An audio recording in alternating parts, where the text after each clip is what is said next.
छत्रपती संभाजीनगरच्या घाटी रुग्णालयानं तब्बल 7214 जन्म मृत्यू प्रमाणपत्र रद्द करण्याचा निर्णय घेतला। कारण ही प्रमाणपत्र आवश्यक शासकीय परवानगीशिवाय देण्याचं समोर आलं। एवढंच नाही तर देण्यात आलेली प्रमाणपत्र पोलिसांनी शोधून परत आणून द्यावीत असं फरमानही घाटी रुग्णालयानं सोडलं।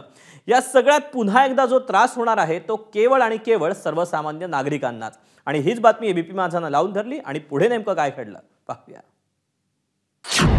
माझाची बातमी, इम्पॅक्टची हमी। मी आता कलेक्टरच्या अध्यक्षतेखाली त्याची एक कमिटी गठीत करतो आणि कलेक्टरला स्वतः त्यांना आदेश देऊन त्यांना त्यांची चौकशी करायला लावणार आहे। छत्रपती संभाजीनगरच्या घाटी रुग्णालयातील तब्बल 7000 जन्म मृत्यू प्रमाणपत्र रद्द करण्याचा निर्णय घेण्यात आला।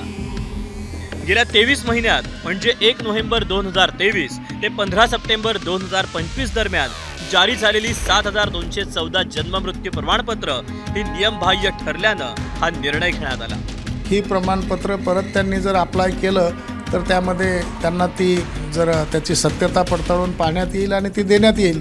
परंतु मी यामध्ये आपल्याला स्पष्ट सांगतो की यामध्ये कोणतंही प्रमाणपत्र हे बोगस प्रमाणपत्र नाही, फक्त विहित कार्यपद्धती त्यामध्ये अवलंबण्यात आलेली नाही। त्यांनी पुन्हा त्यांना घेता येईल, हो ते मागू शकतील। मृत्यूहून 1 वर्षाहून अधिक कालावधी झाल्यास मृत्यू प्रमाणपत्र देण्यासाठी उपविभागीय दंडाधिकाऱ्यांची परवानगी अनिवार्य असते। परंतु रुग्णालयातून ही परवानगी न घेता थेट प्रमाणपत्र देण्यात आली होती। तीच प्रमाणपत्र रद्द करण्यात आली। या गोंधळात आश्चर्य म्हणजे रुग्णालयानं पोलीस प्रशासनालाच पत्र पाठवलं। ज्यांना प्रमाणपत्र देण्यात आली त्यांच्याकडून परत गोळा करून रुग्णालयाकडे जमा करण्यास सांगितलं। 1/11/2023 ते 15/9/2025 हा त्यामध्ये कालावधी आहे।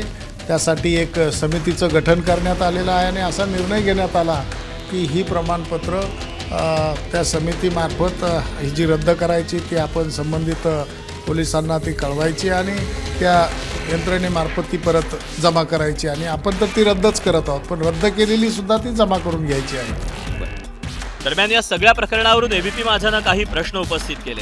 परवानगीसाठी मृत्यू प्रमाणपत्र जारी करण्याचा अधिकार कोणी दिला? ज्यांनी नियम मोडले त्या अधिकाऱ्यांवर कारवाई का नाही?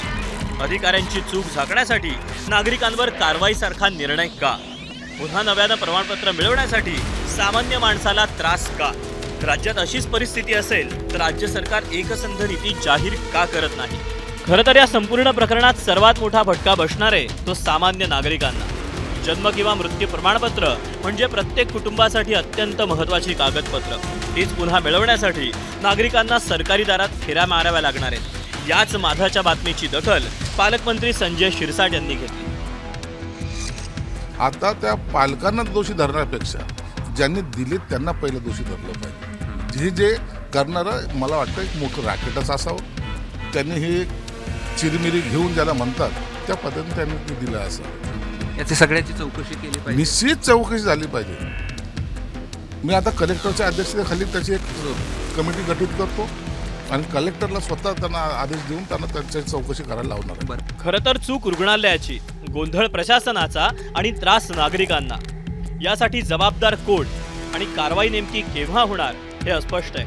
परंतु 7214 कुटुंबासमोर निर्माण झालेला प्रशासकीय पेच हा मात्र कायम आहे। कृष्णा केंडे, एबीपी माझा, छत्रपती संभाजीनगर। एबीपी माझा, उघडा डोळे बघा नीट।